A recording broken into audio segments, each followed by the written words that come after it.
டெல்லி செங்கோட்டை அருகே காரில் வெடிபொருட்களை நிரப்பி தற்கொலைப்படை தாக்குதலை அரங்கேற்றிய டாக்டர் உமர் பதிவு செய்த வீடியோ வெளியானது.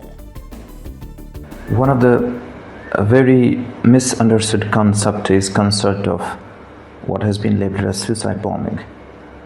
It is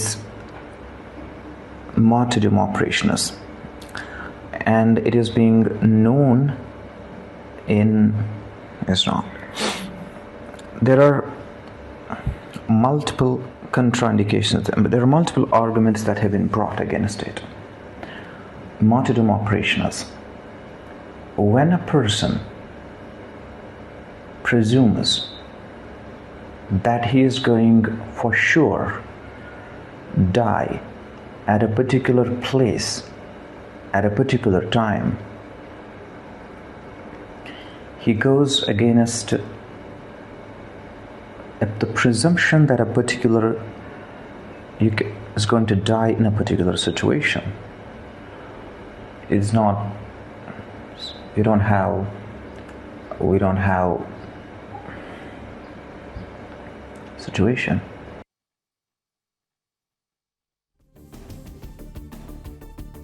டெல்லி செங்கோட்டை அருகே காரில் வெடிபொருட்களை நிரப்பி தற்கொலைப்படை தாக்குதலை அரங்கேற்றிய டாக்டர் உமர் பதிவு செய்த வீடியோ வெளியாக இருக்கிறது. விவரங்களுடன் செய்தியாளர் ராஜகுமரன் இணைப்பில் இருக்கிறார். வணக்கம் ராஜகுமரன், இது குறித்தான தகவல்கள். டெல்லி செங்கோட்டை அருகே கடந்த 10ஆம் தேதி கார் வெடிப்பு நடந்திருந்தது. அதில் ஏறக்குறைய 15 பேர் உயிரிழந்திருக்கின்றார்கள். இந்த சம்பவத்தினுடைய பின்னணியில் பயங்கரவாத சதிச்செயல்கள் இருந்தது. தேசிய புலனாய்வு முகமை உள்ளிட்ட உளவுத்துறை அமைப்புகள் உடனடியாக உறுதி செய்திருந்தன. அது மட்டுமல்லாமல் அந்த காரை ஓட்டி வந்த நபர் வேண்டுமென்றுதான் அந்த இடத்தில் காரை நிறுத்தி வெடிக்க செய்திருக்கின்றார். எனவே அது ஒரு வகையான தற்கொலைப்படை தாக்குதல் தான் என்பதையும் நம்முடைய புலனாய்வு அமைப்புகள் உடனடியாக உறுதி செய்து அது தொடர்பான விவரங்களை வெளியிட்டிருந்தன. அதன் தொடர்ச்சியாக நடைபெற்ற விசாரணையிலே உமர் என்கின்ற ஒரு மருத்துவர், ஹரியானாவில் இருக்கக்கூடிய அல்பலாக் என்கின்ற பல்கலைக்கழகத்தில் உதவி பேராசிரியராக பணி செய்யக்கூடிய அந்த மருத்துவர் தான் வாகனத்தை ஓட்டி வந்து தற்கொலைப்படை தாக்குதலை நடத்தி இருக்கின்றார் என்ற விவரம் வெளியாகி இருந்தது. அது மட்டுமல்லாமல் ஜம்மு காஷ்மீரினுடைய புல்வாமா உள்ளிட்ட பகுதிகளில் அவர் தொடர்புடைய நபராக கண்டறியப்பட்டார். ஹரியானாவிலிருந்து அந்த காரை ஓட்டி வந்து டெல்லிக்குள் செங்கோட்டை அருகே வெடிக்க செய்திருந்தார் என்பதெல்லாம் வெளியாகி இருந்தது. இந்த நிலையில் தான் அந்த உமர் அவருடைய பின்னணியில் இருந்த பல்வேறு மருத்துவர்கள் உள்ளிட்டவர்களையும் கண்டறிந்திருக்கக்கூடிய புலனாய்வு அமைப்பு தொடர்ந்து விசாரணையை முடுக்கிவிட்டு இருக்கக்கூடிய சூழ்நிலையில் தற்பொழுது உமர் பேசியிருந்த ஒரு வீடியோ வெளியாகி இருக்கின்றது. இந்த வீடியோவின் மூலமாக நடந்தது ஒரு தற்கொலைப்படை தாக்குதல் தான் என்பதும், ஒரு மதம் சார்ந்த சொற்களை எல்லாம் அந்த உமர் பயன்படுத்தி இருக்கின்றார் என்பதும் கண்டறியப்பட்டிருக்கின்றது. அதிலும் குறிப்பாக தற்கொலைப்படை தாக்குதலுக்கு தன்னுடைய மதத்தை துணைக்கு அழைத்திருக்கின்றான் அந்த உமர் என்கின்ற நபர் என்பதும் அந்த நபர் வெளியிட்டிருக்கக்கூடிய ஆங்கில உரையாடல் பதிவுடன் கூடிய இந்த வீடியோவின் மூலமாக தெரிய வந்திருக்கின்றது. உமர் இறப்பதற்கு முன்பாக தற்கொலைப்படை தாக்குதலை நடத்தி அப்பாவி மக்களை கொல்லுவதற்கு முன்பாக மதத்தின் பெயரால் வெளியிட்ட ஒரு வீடியோவாக அது பார்க்கப்படுகின்றது. குறிப்பாக தன்னுடைய மதத்திலே தற்கொலைப்படை தாக்குதல் என்பதை ஒரு சிலர் தவறாக பார்க்கின்றார்கள். ஆனால் மதத்தை காப்பதற்காகத்தான் இந்த தற்கொலைப்படை தாக்குதல், இது ஒரு வகையான உயிர் தியாகம் என்று முட்டாள்தனமாக அந்த உமர் என்கின்ற நபர் பேசி இருக்கக்கூடிய அந்த வீடியோவானது ஏராளமான இளைஞர்களை மதத்தின் பெயரால் மூளைச்சலவை செய்து அப்பாவி மக்களுக்கு எதிராக நிறுத்துவதற்கான ஒரு முயற்சியாகவே பார்க்கப்படுகின்றது.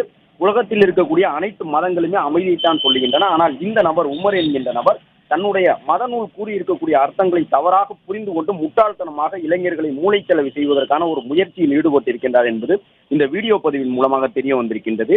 படித்து பேராசிரியராக மருத்துவம் முடித்திருக்கக்கூடிய அவர் பேசக்கூடிய அந்த ஆங்கிலம் என்பது ஒரு நல்ல ஆங்கிலமாக இருக்கின்றது. ஒரு நல்ல மருத்துவராக செயல்பட்டு இருக்க வேண்டியவர் இது போன்ற ஒரு செயலில் ஈடுபட்டு ஏராளமான 15 அப்பாவி மக்களுடைய உயிரை காவு வாங்கியிருக்கின்றார். அது மட்டுமல்லாமல் தன்னுடைய இந்த இழிவான செயலுக்கு அவர் ஒரு வகையான அர்த்தத்தை கற்பிக்க முயற்சிக்கின்றார். அதாவது உயிர் தியாகம் செய்திருக்கின்றேன் என்பதாக ஒரு தவறான அர்த்தத்தை கற்பிப்பதற்கான முயற்சியாகத்தான் இந்த வீடியோ பதிவை உமர் செய்திருக்கின்றார் என்பதும் தெரிய வந்திருக்கின்றது.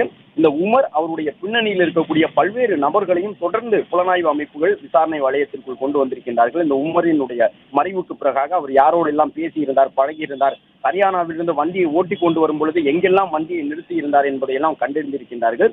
ஜம்மு காஷ்மீர் மாநிலத்தை பூர்வீகமாக கொண்ட நபராக இந்த உமர் கண்டறியப்பட்டிருக்கின்றார்.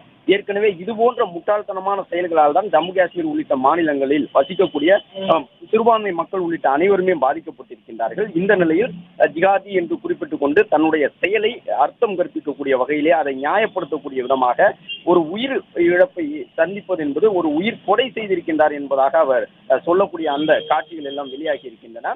அது மட்டுமல்லாமல் தன்னுடைய மதத்தை சார்ந்தவர்கள் இது போன்ற தற்கொலைப்படை தாக்குதலை தவறாக எண்ணக்கூடாது, இது ஒரு உயிர்கொடை என்றும் அவர் பேசக்கூடிய விதமான காட்சிகள் பதிவாகி இருக்கின்றன. இது போன்ற ஒரு கருத்தை அவர் கூறியிருப்பது அவருடைய நட்பு ஓட்டத்தில் இருக்கக்கூடியவர்களை ஏற்கக்கூடிய ஒன்றாக இருக்குமா என்ற கேள்வியினையும் பல்வேறு தரப்பினரும் எழுப்பி வருகின்றார்கள். தொடர்ந்து பயங்கரவாதத்திற்கும் தீவிரவாதத்திற்கும் துணை போகக்கூடிய இது போன்ற செயல்களால் தான் அப்பாவி மக்கள் உயிரிழந்து கொண்டிருக்கின்றார்கள் என்பதையும் எடுத்துக் கூறக்கூடிய விதமாக பல்வேறு கருத்துக்கள் எழுந்திருக்கின்றன. என்ஐஏ உள்ளிட்ட புலனாய்வு அமைப்புகள் விசாரணை நடத்தி கொண்டிருக்கின்றார்கள். இன்று காலை முதல் அந்த அல்பலாக் என்கின்ற பல்கலைக்கழகத்திற்கு தொடர்புடைய இடங்களிலெல்லாம் அமலாக்கத்துறை உள்ளே சென்றிருக்கின்றது. அமலாக்கத்துறை இந்த இடத்திற்கு செல்லுகின்றது என்றால் கண்டிப்பாக சட்டவிரோதமாக பணம் பரிவர்த்தனை செய்திருக்கின்றார்கள்.